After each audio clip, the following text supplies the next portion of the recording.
And I'll be honest, we haven't had a ton of basketball talk, and then this happened. And by Shout out this, to NBA's Drake. Shout out to Trey. At the end of the day, I'm gonna give you something to start a conversation. So Trey and Pat Bev was not on my 2025 bingo card. nah, definitely not. It started out with the response to a tweet. No, a response to a clip of Pat Bev. Well, what was he talking about? He's talking about All-Stars. Something about the All-Star game not being entertaining or something like that. Yes. And it spiraled pretty quickly into that's the athlete's ability to move with media now is so interesting, because before it was like, all right, well, you have to get a source and hope that they'll want to talk to you, and then you got people's podcasts. Now as soon as something happens, they will get in front of the camera, they will clip it up, and then P Babs people, I'm talking about, they really editing words in the background, growing big, and I'm like, oh, you spent a little money there, and execution as a podcaster, impressive. Yeah. So Pat Bev responded to Trey. Oh, Trey said, "Well, let the All-Stars worry about it," which is a shot. Let's be honest. That's a shot. That's a shot right there. You didn't have to say that. You didn't have to retweet anything. He didn't even mention your name, if I'm not mistaken. So that was a shot. Little jab. Wasn't a big one, the bazooka. Yeah. Like, calm down. Pat Bev said, but hey, you knew that was gonna get Spicy Bev ready. Pat Bev said, bro, you can't talk to me, bro. I've been in the playoffs. Trey said, man. Trey's response was fantastic, though. Trey's response was fantastic. It was. Then Pat Bev went scorched earth and said everybody gets fired around you. Kevin Durant said his, 2 cents. So I'm conflicted. I think that the message that Patrick Beverly was trying to convey is things that, and I know y'all know how I feel about Trey, but you've said these things too about his lack of maturity, his lack of leadership. In the moment, I'm very, very frustrated at times with Trey about throwing the ball, and it's like he gives up. Like when we're down by a lot, and he's frustrated with the refs, he gonna throw the ball at the ref. He gonna be like, "F it," stuff like that. And I will give him credit. Last season, he seemed to be a little bit better. I think that he also understands that he's on some days he understands that he's a little closer to the end of his rope. But and I'm not even talking about the play on the court. I'm talking about the throwing the ball at the ref's head when they're not looking, the glasses, the all of this. And I forgot what player was talking about why Trey gets less foul calls now is because of the way he treats the ref. But all of those things are kind of a culmination. I think I don't know if it's podcast P. That might have been. I don't know who that was, but you might. But yeah, you got to treat one of his. It was a guest. Yeah, you're right. But if you continuously disrespect those guys, they're not going to want to hear anything you have to say unless it's just blatant and get them in trouble. But I hate that it should have come from a different messenger, but I think that Patrick Beverly is probably the only guy to understand it. Like if you're another All-Star, you're not really trying to hope Trey gets better. And Patrick Beverly's like, hey man, these supporting guys around you are doing their part. You have to be the leader. And you know what I always say, follow the money. If you want to be the highest paid guy, the leadership responsibilities are going to come and go with you. Yeah. I like the angle that he took of saying, I hope this motivates you. And basically, I hope this pisses you off and all of that stuff. So if they are successful, he's got the aha thing. Just from an argumentative I don't think he was trying to be mean or spiteful. I think he was just, Patrick Beverly's a guy who really was never, he got into the league by betting on himself. He spent $1 million of his own dollars and said, no, I'm going to go play in the NBA. Like, that's a difficult road to get into the NBA and then not have any necessarily discernible skill that's just better than everybody. Yeah, but then you came and talking about I've been to the playoff my first 7 years and all that. No, big dog. That part is a little that was ain't pride. straight. Yeah, that was pride. That's what Trey and that's what Trey responded like, hey, come on, bro. Like that we can't talk about. You can talk about, and to me, you're right. He can talk about saying like, yo, you're the leader, you highest paid, you want to be upper echelon, you got to be able to play defense. I've had to get it out the mud and you etc. I get that part. You talking about I made it to the playoffs 7 times, dog. Without you were on coattails. Now what I will say is calling him Patty is crazy too. That's crazy. You said what? Calling him Patty. Oh, I missed that part. Oh yeah, he said Patty in a response. Called him Patty, P-A-T-T-Y.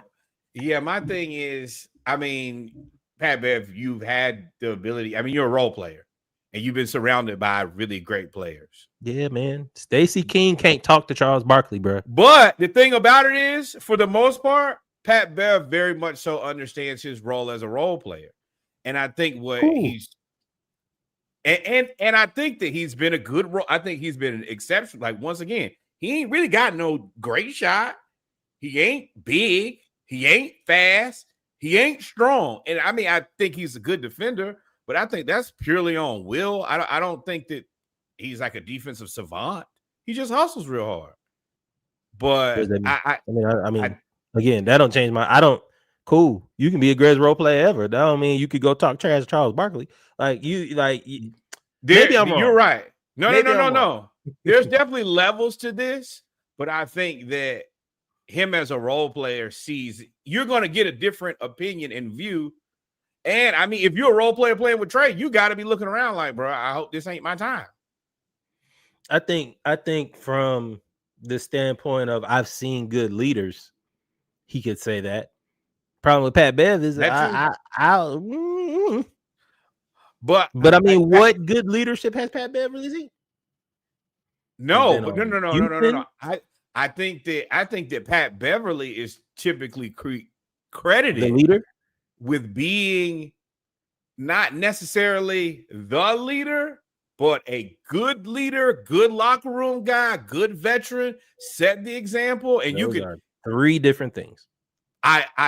Yes, they are, but they're all based around character. I think that's what this is really based on more than anything is how you show up every day as a basketball player versus how I show up as a basketball player. I think he understands. He made it pretty clear.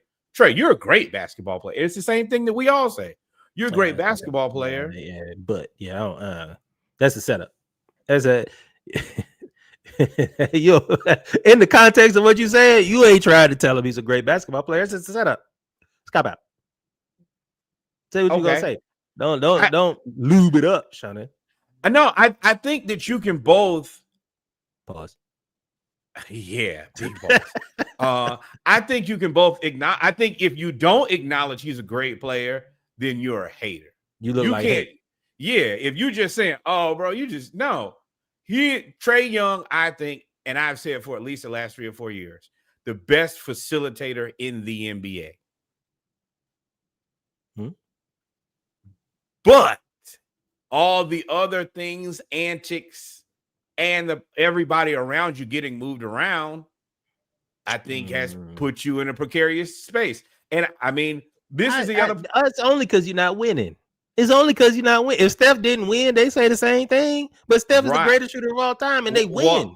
I think the other part is I think it's the antics. You don't have the same antics with Steph that you have with Trey. Yes, you do. Steph, he throws his mouthpiece. He gets upset. Steph is just a 4-time winner. When Trey went to the Eastern Conference Finals, we had the whole gospel song out where we were loving every shimmy, every get mad. He pointed at the ref. Trey will throw the ball. Ref. It's all about winning. Trey be throwing the ball at referees when they're not looking, bro. He does things. He did that when we won too. This ain't new. But what I'm saying is that is a punchable. Okay, at least for me, that is a punchable action. But for any human, bro, if you throw we've been doing this a long time, bro. If you throw a ball at my face when I'm not looking, so what if I throw a mouthpiece at you? What if I take my mouthpiece out my mouth and hit you with it? Steph is throwing them out now, and Steph was notorious. He would throw it. he's not throwing it at the referee.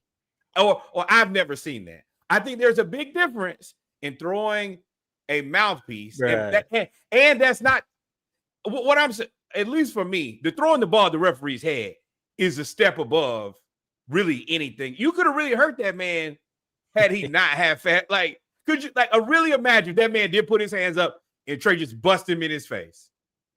Yeah. But again, it don't matter if you win. Latrell Sprewell came back with the Knicks and made it to the Eastern Conference Finals and is beloved. No. First of all, the other part about that is, and the entire team has vouched that PJ Carlissimo was out of pocket for the way that he was talking to people. And Latrell Sprewell, they all said that Latrell Sprewell told PJ, stop talking to me like that. And there's a big difference in you throwing a ball at my face. It choking out a man? Oh, no, it's not. The law says different. Oh, okay. Well, okay. So this is the thing. Oh, no. Legally, both are assault and battery. But what is attempted murder? Yeah, and if I mean, no, don't. If I keep telling you, bruh, stop talking to me a certain way, and you keep calling me putting my hands around your throat and squeezing to cut off your air. If I tell you, is called attempted murder. I guess we can agree to disagree. I don't think that Trey's antics. Hey, in this audience, this is what we need y'all. Y'all let us know in the comments. Maybe I'm tripping, Shawty. I should not have drank that coffee at 5 o'clock, but it is what it is. Oh hey, yeah, you're gonna be litty too titty. But is Pat Bev right, and Trey being sensitive, or do y'all think Trey's like, nah, you really shouldn't be talking to him? How y'all feel about that? Y'all let us know in the comments. Yeah, it's gonna be real anyway. I think that people don't like the messenger, but I think the emotion made it bad. If Pat Bev responded and just said, "Yo, everybody, you get fired, bro." Like, look, if he had the same response that he had to the tweet, the same mood, I think it would have been. I think it would have been received more. I think it would have been received better. I think versus him going scorched earth and screaming and spitting all in the camera and all that stuff. I think that's always going to be, how media and how sports are. Who do they like and who do they dislike? Patrick Beverly is easy to dislike. And Trae Young, I think, as long as he's not on your team, and even if he is on your team, he's very easy to like. Let's see. But I hope Pat Bev gets back in the league, because I would love, if I'm Orlando, if I have a vet, I sign Pat Bev. If I need a vet at the end of the bench just to annoy Trey, anybody in our division, that's what I'm doing immediately. Yeah. If I got $2 million left, Pat Bev, come on. And when Trey's on the floor and he gets in foul trouble, or he's 1 for 7 and he's a little frustrated and he's talking to the refs a little bit, because because at that point he's going mental warfare. But this is I guess the other part in closing for me. If I'm Trey, bro, you are right now playing for a contract. You are eligible for a max contract, and they have not offered that to you. And I think that if things don't go well, you're going to be the guy to go this time. I don't know if there's another person who they would even really consider sacrificing on your behalf. I don't think that it'd be Jalen Johnson. No, nope. That would be. I think that Risache has done well, and he's on the rookie deal. I don't even know if you couldn't get anything. Boy, any point guard would want to come here. Right. Any point guard. You could get anybody except for like SGA, Luka. Oh, I told you what my answer is, and I will keep saying it. Please send us Josh Giddey. Josh Giddey will average 15 points, 5 rebounds, 10, 11 assists, and we will be fixed. Yeah, I mean, he would be good. And you could send him to Chicago. You don't have to worry about Chicago doing nothing. Yeah. Because you can't send him to any place where he could potentially make you look stupid. Any good team? I mean, if you put, I mean, there's nowhere to send. You got to get a point guard back though. That's the thing. So That's the other there's part. Giddey, and I'm trying to think of who else who would make that trade. Toronto, but they don't have anything to give us. I mean, if you want to No, put Scotty Barnes at the point. No, they're not giving us Scotty Barnes. You can go ahead and get that out your head. Yeah, it wouldn't. While we talking about the Hawks, we traded Kobe Buffkin and we don't have a backup point guard. I don't know why we hate backup point guard. I forgot, man. We are 20 minutes in and I totally forgot about that. I don't know why we hate backup point guards. I don't know.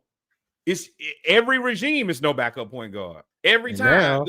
Now Fred VanVleet hurt. So everybody now you got to pick between Houston and Atlanta. Let me tell you where you gonna go. I don't know if we're actively seeking a point guard.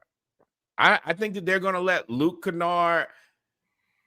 Okay, so this is what I'm. They're gonna let Veet. That's what I heard. No. Dyson.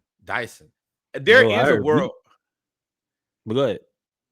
There is, because Dyson was our backup point guard last year. Did not do bad. Yeah, he just can't shoot. Like if he could shoot, he'd be scary. He could shoot. Right. Probably. I feel like him, and especially same thing with Fred VanVleet. Now that we're talking about it, you know what I've been yelling. Don't even re-sign Freddie. Move Amen Thompson to the point guard and play a big lineup. I think 7-foot wingspan lineup, bro. Ooh, right. I don't know if it wasn't for Trey, we would have that too. Yes, I don't know if Dyson can handle that much facilitating, but if we could get Nikhil Alexander-Walker at the 2, that's a lot of defense. That's all the defense. All the defense. Everybody switches, and everybody can shoot, minus Dyson. Same thing with Josh Giddey. Josh Giddey can't really shoot that well, but I'll take a guy who can rebound pretty well. He can pass, and he can still get to the bucket. It's not like we have Josh Giddey and Kobe White. You're not getting both. Definitely not Kobe White. To make the money work. Well, I mean, they got cap space, I guess. Yes. So I will be more interested in a pick. Yeah, I don't know what we're doing with Kobe Buffkin. Kobe Buffkin has joined the land of point guards. If y'all did not know, the Brooklyn Nets have every point guard that could ever be needed. I think that they're just going to hoard them for the rest of the NBA. They drafted 4 of them, and then they got Buffkin, and we traded Buffkin for literally nothing. I don't love that move at all. But it is what it is. Let's talk about the dream. Yeah, I was about to say, we made so many good moves that I can't be mad about the singular move that I don't like.